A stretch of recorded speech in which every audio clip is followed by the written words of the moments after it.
Hey, what's good, YouTube? Welcome to Beyond the Panel. It's your boy Genie, and we're back with another banger of an episode.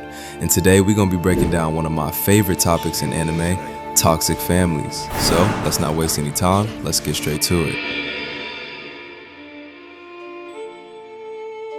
When people talk about the great clans in Jujutsu Kaisen, the Zenin Clan is usually described as powerful, elite, respected, influential, one of the pillars of Jujutsu society. But beneath all their status and prestige was a family built on cruelty, a family obsessed with power, bloodlines, tradition, control. And the tragic part is, the Zenin Clan created the very people who would eventually destroy it. That's why their downfall feels so satisfying, not because it was revenge, but because it was inevitable. The Zenin Clan valued cursed techniques more than humanity, and in doing so, they slowly destroyed themselves from the inside out.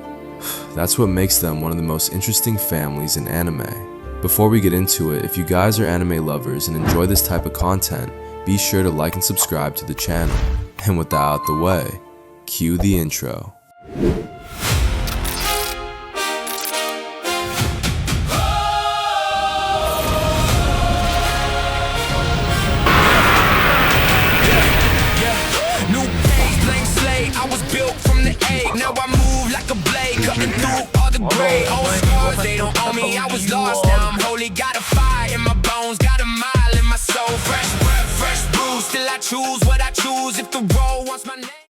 At its core, the Zenin Clan represents a society obsessed with inherited value. In the Zenin Clan, your worth is determined almost entirely by power. Not kindness, not intelligence, not morality, power. More specifically, your curse technique. That belief shaped everything about the clan: who was respected, who was ignored, who was abused, who was considered worthy. And Jujutsu Kaisen immediately presents this ideology as deeply toxic, because the Zenin Clan does not nurture people, it categorizes them, useful or worthless. Once someone is labeled weak within the clan, they are treated as if they no longer deserve humanity. That's what happened to Toji, to Maki, to Mai, and the people enforcing that cruelty weren't random background characters, it was the leadership itself. Naobito, Naoya, Ogi Zenin, the very people meant to uphold the family became the reason it collapsed.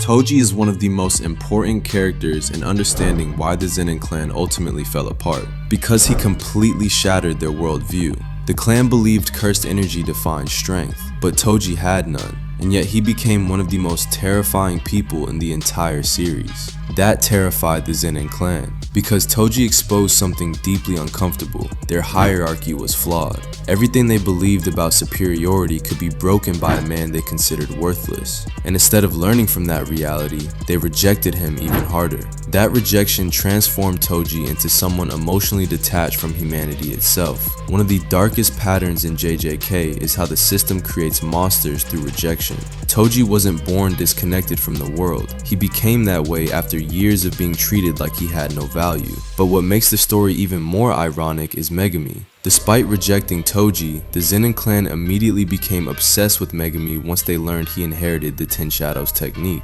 Suddenly Toji's bloodline mattered. Suddenly his son was valuable. Not because Megumi was loved, but because he possessed something useful to the clan. That perfectly exposes the hypocrisy of the Zenin family. They despised Toji for lacking cursed energy, yet desperately wanted control over the child he left behind. Megumi himself never cared about clan prestige, but the Zenin Clan viewed him almost like property, an heir, an asset, a continuation of power. Even Naobito's decision to potentially make Megumi clan head after Gojo's sealing wasn't really about Megumi as a person. It was about preserving the clan's status through inherited talent. That's the tragedy of the Zenin Clan. People are never treated like human beings, only investments.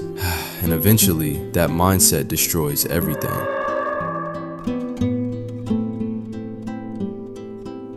If Toji exposed the weakness of the Zenin Clan's ideology, Maki and Mai became the ultimate victims of it. Their father, Ogi Zenin, is one of the clearest examples of how deeply rotten the clan truly was. Ogi didn't just fail his daughters, he actively hated them for not fulfilling his ambitions. Because in the Zenin clan, children are treated as reflections of status, and since Maki lacked curse energy, and Mai lacked overwhelming talent, Ogi viewed them as embarrassments. That emotional cruelty shaped both sisters in completely different ways.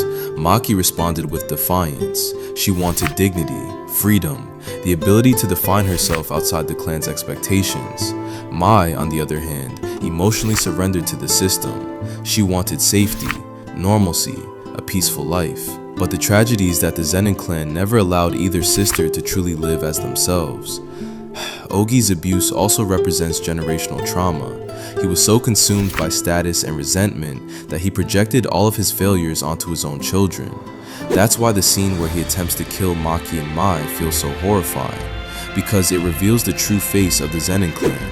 Not honor, not tradition, just cruelty disguised as discipline. And Mai's death becomes the emotional breaking point of the entire storyline, because Mai sacrifices herself so Maki can finally become free. It's tragic, beautiful, and devastating. The sisters were never truly enemies. They were two traumatized people surviving the same nightmare in different ways. And after Mai dies, Maki becomes the living consequence of everything the clan created.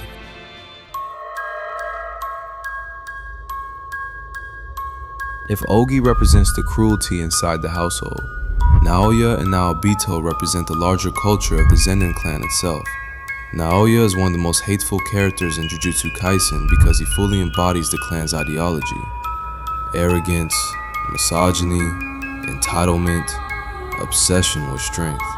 He genuinely believes people like Maki and Mai exist beneath him.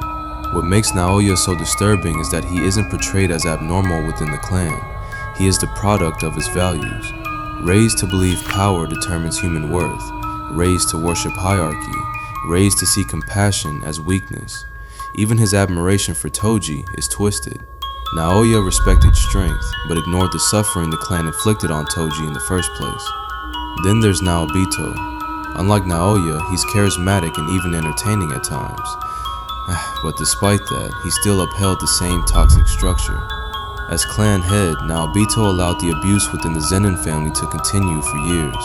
He maintained the hierarchy, protected the traditions, preserved the system. And that's important, because sometimes the people responsible for toxic systems are not openly monstrous. Sometimes they're simply people who benefit from the system and refuse to change it. That's exactly what Naobito represents. Alongside Ogi and the other Zenin executives, they collectively created the conditions for the clan's destruction. The downfall of the Zenin clan wasn't caused by one person. It was generations of cruelty finally collapsing in on itself. The downfall of the Zenin clan was not random. It was the natural consequence of generations of cruelty.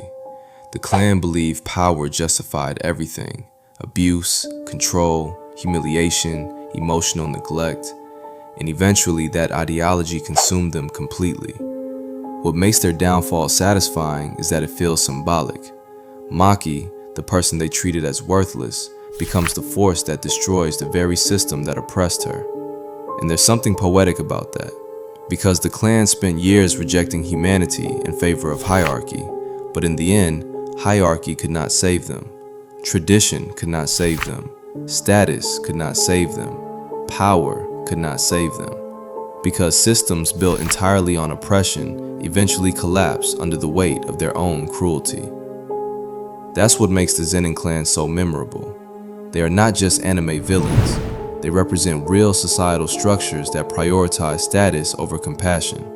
And JJK asks a very uncomfortable question through them. What happens when people are valued only for what they can provide? The answer is tragedy. At its core, the Zenin clan storyline is not really about curse techniques. It's about human value. Who deserves dignity? Who deserves respect? Who gets to decide someone's worth?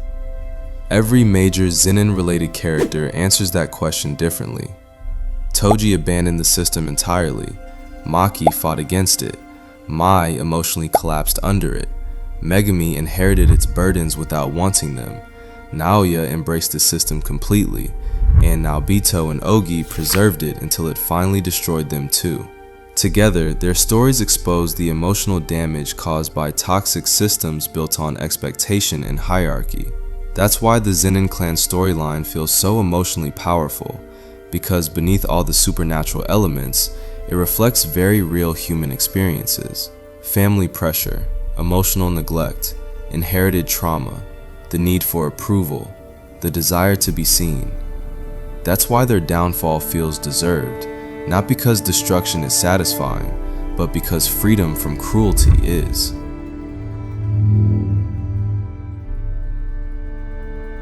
The Zenin Clan believed strength made people valuable, but Jujutsu Kaisen ultimately proves the opposite, because the strongest characters in the series are not defined by inherited talent. They are defined by resilience, choice, humanity, and the Zenin Clan lost sight of that long ago.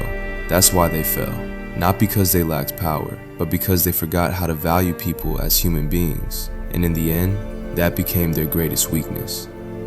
So I'd love to hear your thoughts on the downfall of the Zenin Clan, and what you just thought about the way Maki took them all out. Personally, this is one of my favorite episodes in the JJK anime thus far. The Sendai Colony episode is my all-time favorite, but this is a very close second, mainly because I was so happy to see Naoya getting erased from the screen, because I swear, if Maki didn't do it, I was gonna do it myself. Stop the cap! Stop the cap right now! Anyway, that's all we have for today. Don't forget to subscribe and hit the notification bell to stay up to date with all video drops. This is Beyond the Panel, and I will see you on the next one. Peace.